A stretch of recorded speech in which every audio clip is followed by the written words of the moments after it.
क्या आप जानते हो कि सर्जरी जैसी महान चिकित्सीय कला की खोज भारत में ही हुई थी, जिसकी खोज काशी के एक ऋषि ने की थी। तो चलिए जानते हैं कि सर्जरी की खोज यानी शल्य चिकित्सा की खोज कैसे हुई थी भारत में। लगभग 2600 साल पहले वैदिक कालखंड में एक ऋषि रहते थे जिनका नाम सुश्रुत था। सुश्रुत उत्तर भारत के पवित्र शहर काशी में रहते थे, जो आज बनारस के नाम से जाना जाता है।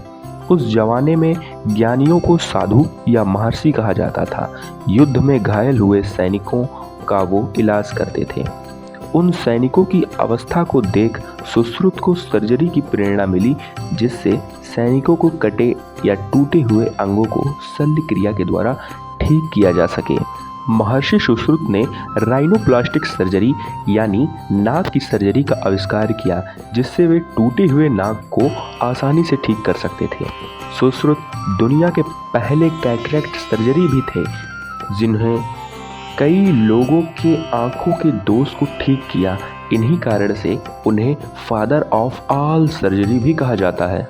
और आपको बताते चले कि सुश्रुत के साथ उन्होंने कई सारे इंस्ट्रूमेंट यानी उपकरणों का भी आविष्कार किया है, जिसमें कुल 121 इंस्ट्रूमेंट हैं, जिसे उन्होंने सुश्रुत संहिता में वर्णन किया है। यह आयुर्वेद की 3 स्तंभों में से एक है। वह अथर्ववेद का एक खंड भी है।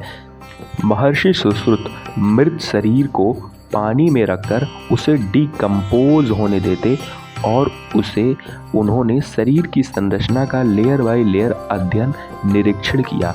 इसी प्रयोग से सुश्रुत को एब्डोमिनल सर्जरी व ब्रेन सर्जरी जैसे कठिन सर्जरी में बहुत सहायता मिली। सुश्रुत संहिता 600 BC में लिखी गई व 800 ईस्वी में अरब ट्रांसलेशन इस किताब का हुआ, जिसका नाम किताब शाह सुन अल यानी किताब ए सुश्रुत। 1900 AD में हेस्लर ने लैटिन में लिखा व मैक्स म्यूलर ने जर्मन में सुश्रुत संहिता का अनुवाद किया।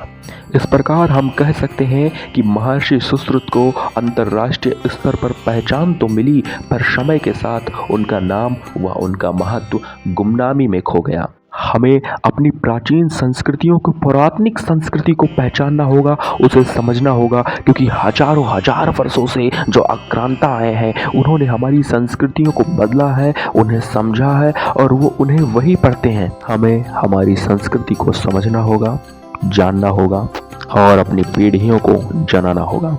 धन्यवाद।